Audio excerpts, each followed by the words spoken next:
కేవలము ఇద్దరు మంత్రుల మధ్య నడుస్తున్నటువంటి వ్యవహారంగానే మనం చూడకూడదు. ఇది ఎట్లా చూడాలంటే, ఇది నేను ఇంతకుముందు కూడా చాలాసార్లు చెప్పిన, ఎట్లా ఉన్నారంటే మంత్రులు మొత్తం రగిలిపోతా ఉన్నారు. ముఖ్యమంత్రి రేవంత్ రెడ్డి గారు మంత్రులని కేవలం ఒక ఉత్సవ విగ్రహాలు లెక్క పెట్టి కూర్చున్నాడు అంతే. ఉత్సవ విగ్రహాలే మన మినిస్టర్స్. మీరు ఒకసారి అబ్జర్వ్ చేయండి. ఏదైతే కాళేశ్వరం మీద దీన్ని సిబిఐకి ఇచ్చినప్పుడు మొత్తం చర్చ అంతా దాని మీద చర్చ జరుగుతున్న అంతసేపు కూడా ఉత్తమ్ కుమార్ రెడ్డి కానీ మిగతా మంత్రులు కానీ చాలా యాక్టివ్గా మాట్లాడారు. ఎప్పుడైతే ముఖ్యమంత్రి గారు కాళేశ్వరాన్ని సిబిఐకి అప్పచెప్తున్నాను అంటాడో అప్పుడు ఒకసారి వాళ్ళ ముఖ కవలికలు చూడండి. అసలు ఆశ్చర్యం ఉంటుంది వాళ్ళ ఫేస్ లోపల. అదేంది సిబిఐ అంటాడేంది? మనం స్టేట్ పరిధిలోనే ఎంక్వైరీ అనుకున్నాం కదా, సిబిఐకి ఇస్తే అది మోడీ చేతులకు పోయినట్టు కదా, మనం మోడీకి ఎందుకు అస్త్రాలు అప్పచెప్తున్నట్టు, అసలు దీని వెనకాల ఏం జరుగుతున్నట్టు అనేటువంటి అనుమానము ఉత్తమ్ కుమార్ రెడ్డి మైండ్ లోపల కదులుతూ ఉంటుంది. బట్టి విక్రమార్క కూడా చాలా విచిత్రంగా చూస్తూ ఉంటాడు. అంటే అప్పటిదాకా చర్చ మొత్తం ఏమో మంత్రులందరూ క్యాబినెట్ అంతా కూడా స్టేట్ పరిధిలోనే విచారణ జరగాలి, కాళేశ్వరం మీద సిట్ ఏర్పాటు చేస్తారా లేకపోతే ఒక సిఐడికి అప్పచెప్తారా ఏం చేస్తారా కానీ స్టేట్ పరిధిలోనే జరగాలని చెప్పేసి వీళ్ళు అనుకుంటారు. కానీ ఉన్న పలంగా ఆయన మాట్లాడేసి ముఖ్యమంత్రి గారు ఆవేశపూర్వంగా సిబిఐకి అప్పచెప్తున్నా అని చెప్పేసి ఆయన చెప్తాడు. దాంతో మంత్రులందరూ ఒక్కసారి షాక్ తింటారు. ఈ స్టేట్మెంట్ తోటి ఉత్తమ్ వర్సెస్ రేవంత్ రెడ్డి అయ్యింది. అది ఇంకా కూడా కలుస్తలేదు. ఇద్దరికి ఉత్తమ్ వర్సెస్ రేవంత్ రెడ్డి అయిపోయింది.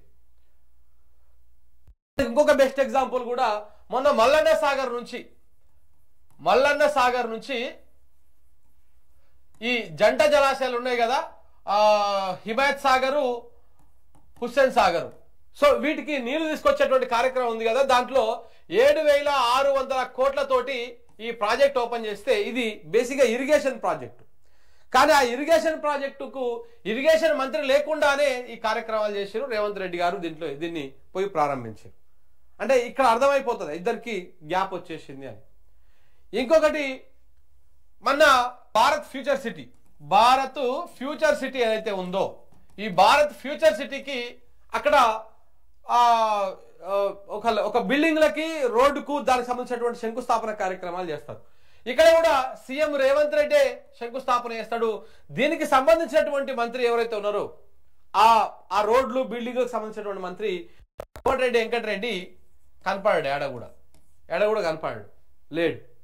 ఓన్లీ బట్టి విక్రమార్క, దుద్దిల శ్రీధర్ బాబు, ముఖ్యమంత్రి గారు, ఆ స్థానిక ఎమ్మెల్యేలు, ఎంపీలు, వీళ్ళు మాత్రమే కనపడతారు. అంటే ఇక్కడ గ్యాప్ ఎవరెవరికి పెరుగుతా ఉంది మీరు ఒకసారి అబ్జర్వ్ చేసుకో. దాంతోపాటు ఇప్పుడు ఇద్దరు మంత్రుల మధ్యలో ఆల్రెడీ రగులుతా ఉన్నది. గతంలో కూడా ఎవరు ఎమ్మెల్యేలకు వీళ్ళకు ముఖ్యమంత్రి గారు కొంత గ్యాప్ వచ్చింది. ఇప్పుడు పొన్నం వర్సెస్ అడ్లూరి అయ్యింది. ఒంటెత్తు పోకడలు ఇవన్నీ కూడా క్యాబినెట్ లో ఉన్నటువంటి చాలా మందికి నచ్చడం లేదు. ఇవన్నీ కూడా నడుస్తూ ఉన్నాయి. అందుకే క్యాబినెట్ మొత్తం అతలాకుతలం అవుతా ఉంది, అసంతృప్తితోటి ఉన్నదనమాట. ఇగో అసమ్మతి రగులుతా ఉంది క్యాబినెట్ లో. మంత్రుల మధ్య వైరం పెరుగుతా ఉన్నది. పర్సనల్ గా తిట్టుకుంటున్న మినిస్టర్స్, ఒకరు జంతువులను పోలుస్తూ తిట్లు, మరొకరు బాడీ షేమింగ్ తో మాటలు. మరోసారి పొన్నం వర్సెస్ అడ్లూరితో తెరపైకి. గతంలో కులాల పేరుతో చిన్న చూపు చూసినటువంటి సీఎం, బట్టలు ఉతికే శంకర్ని ఎమ్మెల్యే చేశాను, చేపలు పట్టే శ్రీహరిని మంత్రిని చేశానన్న రేవంత్. వరంగల్లో కొండా ఫ్యామిలీ కుంపటి. ఇంకొక వైపు ప్రభుత్వం పైన ఎమ్మెల్యేల తిరుగుబాటు. ప్రభుత్వంలో అసలు ఏం జరుగుతా ఉంది? రాష్ట్ర కేబినెట్ లో అసమ్మతి జ్వాల రగులుతోంది. నివ్వురుగప్పిన నిప్పుల మంత్రుల మధ్య వార్ కొనసాగుతోంది. నిన్న మొన్నటి వరకు లోపల జరిగినటువంటి పంచాయతీ ఇప్పుడు రోడ్డుకెక్కి రచ్చరచ్చ చేసుకుంటున్నారన్న అభిప్రాయాలు వ్యక్తమవుతా ఉన్నాయి. ఒకరెనుక ఒకరు మంత్రులు తమ మధ్య ఉన్న విభేదాలతో బయటపడతా ఉన్నారు. ఇటీవల మంత్రి పొన్నం ప్రభాకర్ తో మరొక మంత్రి అడ్లూరు లక్ష్మణ్ కుమార్ ని తిట్టున్నటువంటి వ్యాఖ్యలతో మరోసారి కేబినెట్ లో జరుగుతున్నటువంటి అసమ్మతి బయటపడిందన్న అభిప్రాయాలు వ్యక్తమవుతా ఉన్నాయి. ఇది జరుగుతున్నటువంటి వ్యవహారం. ఇక చూస్తే చూడండి, నేను మాదిగను మంత్రిని అయితే తప్ప, నేను మాదిగ సామాజిక సంబంధించినటువంటి మంత్రిని అయితే తప్ప, నేను మామూలు కార్యకర్త స్థాయి నుంచి వచ్చిన, నేను డబ్బున్నోడిని కాదు, నా తండ్రి కేంద్ర మంత్రి కాదు, పొన్నం ప్రభాకర్ మాదిరిగా ఉద్రేకంగా మాట్లాడే శక్తి ఉన్నవాడిని కాదు, నేను చాలా చిన్న స్థాయి వ్యక్తిని, వాళ్ళు అట్లా మాట్లాడతారని నేను కలలో కూడా ఊహించలేదు. మంత్రి పొన్నం ప్రభాకర్ వ్యక్తిగతంగా నన్ను తిట్టినా భరించేవాడిని, కానీ నా జాతిని తిట్టడాన్ని జీర్ణించుకోలేకపోతున్నాను. నేను మాదిగను కాబట్టే నాకు మంత్రి పదవి ఇచ్చారు.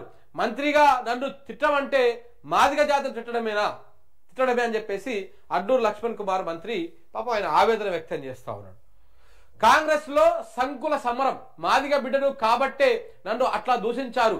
బుధవారంలోగా మంత్రి పొన్నం ప్రభాకర్ క్షమాపణ చెప్పాలి, లేదంటే తర్వాత పరిణామాలకు ఆయనే బాధ్యత వహించాల్సి ఉంటది. సో నా పక్కన కూర్చోవడమే గడ్డం వివేక్ కు ఇష్టం లేదు. మాదిగ వర్గానికి చెందినోడు నా పక్కన ఎట్లా కూర్చుంటాడు, వాడు లెక్కెంత అన్నట్టు ఆయన తీరున్నది. మంత్రి పొన్నం వివేక్ పై అడ్లూరి సంచలన వ్యాఖ్యలు చేశారు. తక్షణమే ప్రభాకర్ క్షమాపణ చెప్పాలి, పొన్నం రాజీనామాకు దళిత సంఘాలు డిమాండ్ చేసినాయి. నిజంగా రాజీనామా చేసి ఇంట్లో కూర్చోబెట్టి పొన్నం ప్రభాకర్ ని సగం దరిద్రం పోతుంది, క్యాబినెట్ కు అయితే దరిద్రం. ఇంకో గౌడ బిడ్డకి అవకాశం ఇది. ఈయన మరి మా గౌడ జాతిలో ఎందుకు ఇంత డిస్టర్బెన్స్ చేస్తున్నాడో అర్థం కాదు, కానీ నిజంగా గౌడ జాతి ఇజ్జతి కూడా తీస్తున్నాడు పొన్నం ప్రభాకర్. ఏదో ఊరికనే ఎగురుతాడు, మీడియా వాళ్ళ మీద ఇట్లా బల్లలు గుద్దుతాడు. అంతా బ్రహ్మానందం చేతలే ఉన్నాయి చూస్తుంటే. ఎక్కడ కూడా కనీసము ఆ హూందాతనాన్ని కాపాడుకుంటలేడు. రేవంత్ రెడ్డి చెప్పినాడు తిట్టమని.